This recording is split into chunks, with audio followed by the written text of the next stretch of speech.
decided that the conditions would be right for me to share the joy of my car with my friends and colleagues at the home office of my employer in Springfield, Missouri. And what better time to do that than on the same day where the owner of our company was treating his employees to some expertly prepared tri-tip employee appreciation lunch. But before I was going to make the trip, I knew that I had a few things I needed to do to the car because it really wasn't running quite right anymore. But before I get into all that, I would like to ask everyone who has been enjoying the content of my channel in any way, shape, or form to please consider liking, subscribing, commenting, sharing, whatever. It was a turtle shop. And on that note, back to the fact that I had a few things that needed to be done. So I'm going to set some valves. This time, every cylinder except for one was maybe one thou out at 0.007. Like to set them at 0.006. Number 4 cylinder was pretty much right where it needed to be. So I left that one alone, but all the others I went ahead and adjusted them, even though they're only about a thou out. The previous owner used orange sealant on the gaskets, and I'm really not a fan of that, and so I did away with that as soon as I got the car home, as soon as I did the first oil change, which was when I got home. But there's a reason he was doing it. I just can't really seem to get a good seal, and I still leak a little bit of oil, and I don't like leaking any oil. Part of it could be the quality of the gaskets. Now, yes, this is used, but it was new when I put it on, not very long ago. It may not have quite as high a cork content as better gaskets. I don't know if that would be the issue or not, but I did watch a video. I think maybe it was Easy Jeezy that recommended putting a little grease around. And I've already done this once before, but I'm gonna try it again and see if I get any better result, just being really meticulous about cleaning everything. And we'll see how it goes. Checked and reset the points gap. It was slightly too open. Set it to 016.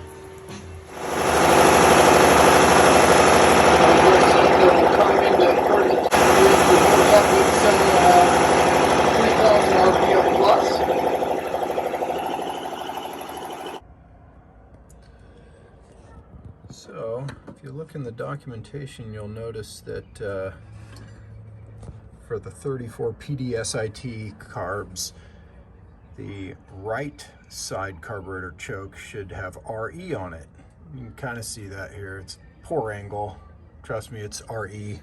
Kind of looks like RA. But over here on this side, it's supposed to say LI, and it does not. It says RE. So I've got the wrong choke on this side. That might explain a few things. Of course, the use of a super custom adapter tool for my Unisyn is absolutely vital. Not going to really probably find one of these in any of the stores that you might visit, online or otherwise. Yes, it is a toilet paper. Actually, it's 2 toilet paper tubes. And actually, it works amazingly well. You just kind of have to be kind of careful with it so that you don't crimp the edges over. Anyway, went ahead and put that little sucker to use and got the carbs synchronized very, very well. And I just finished up making a minor adjustment to this linkage rod here, so that as soon, and if you just see like the tiniest bit of movement there, just as soon as I begin to move this, that moves. and we took this side, and it's now doing the same thing. Whereas before, I was one full revolution too far in on this rod for it to be perfectly synchronized. So now I think it's just about time to go get us a little road test. And having taken care of those things, I was ready to make the trip.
Going to be an uphill battle.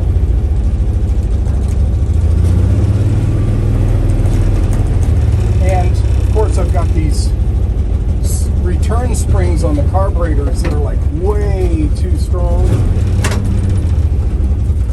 So just getting that feathering touch is like impossible.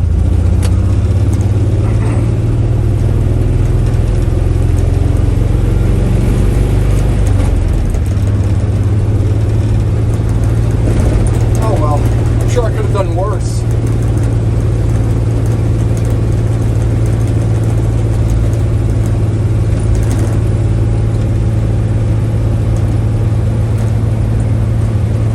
All right, well,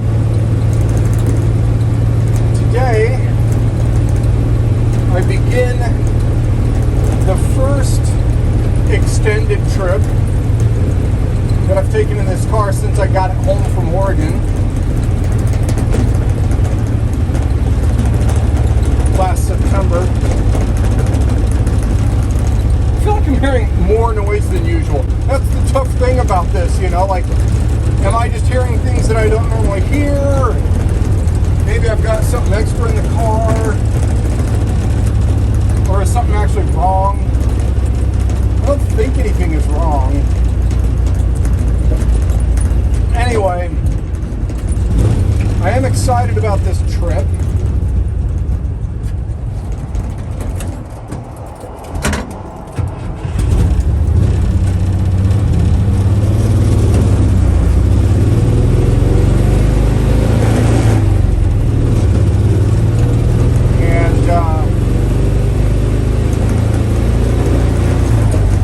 Done all of these things. Yeah, that's moving all over the place. Wonderful. That might be the noise. I've done all these things to prepare for it. I checked my valves and I checked the points gap and the timing. All of that stuff was just fine. Even though my valves in some cases were .007 when you want 006, and my points gap was maybe 1,000th too tight, you know, it's fine.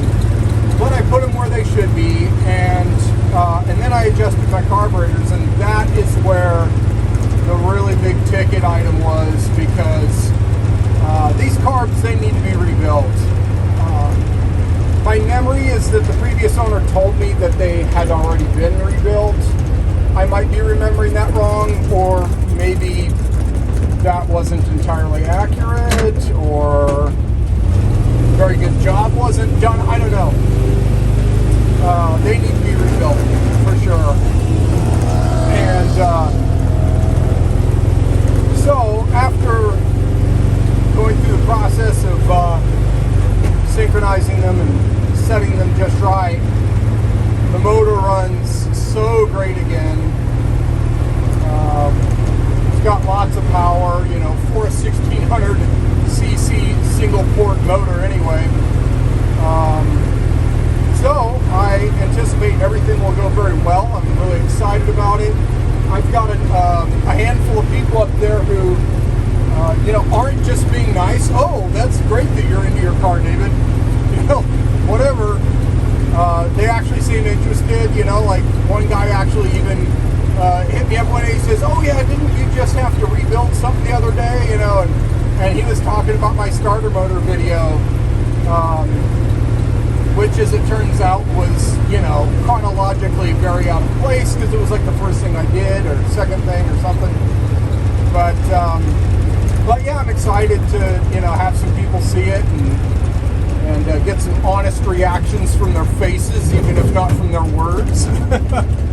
So, yeah, and I've got a water bottle rolling around on the floor. That's pretty awesome. Anyway, not much exciting to see right here. I'll bring you back in later when there's something worth seeing a little more than this. A little bit of an update. I don't know, what am I, probably 15 miles into my little journey here, and you know, I have this general rule of not driving this car in the rain right now because how easily it takes on water, but I knew it was likely to do at least some raining today, and I said, you know, the risk is worth it. The big thing I don't want is like a huge puddle of water in my battery tray underneath the rear seat, and I kind of feel like that won't happen in the kind of rainy conditions I will have today. We'll see if that comes true. I sure hope so. Anyway, we're on the north side of Rogers here, heading on out, and I'll be in Springfield in probably a couple of hours or so. Turn left onto Arkansas 37 North. Coming up on my turn at Gateway, Arkansas. What is it, the gateway to? Continue for 15 miles.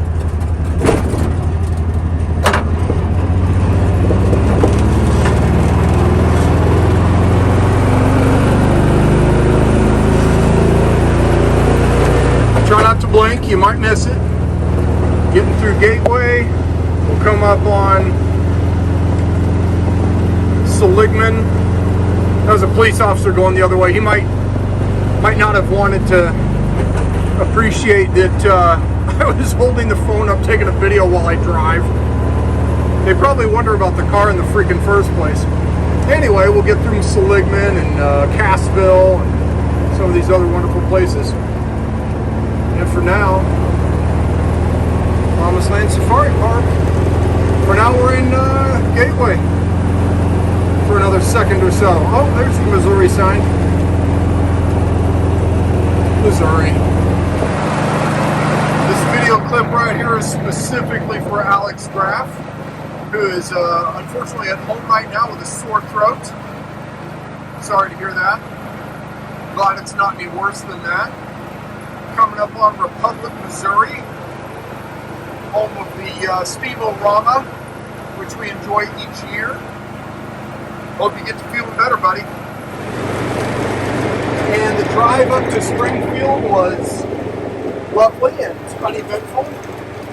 And I mean, you see this gorgeous landscape.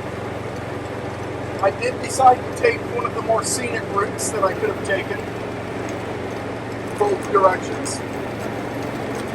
And it was just a really cool day. I got to see a whole bunch of people that I haven't seen in a really long time. Some people I've never seen before at all. as I said, share the joy of my little car with a bunch of people. And there, unfortunately, was not ideal. Some of the people who genuinely did have interest in getting up close and personal with the car were not able to due to inclement weather and the fact that we all take our jobs pretty seriously and want to make sure that we don't leave other people to do our work when we're needed. But it gives me a wonderful excuse to bring the car back up another day and share it with more people. But even though not everyone was able to get right up close and personal with the car, I was able to take Travis and Howard for a quick drive on my way out of the office, and it's just so cool, I really enjoy anybody's interest in the car, whether it's like seriously,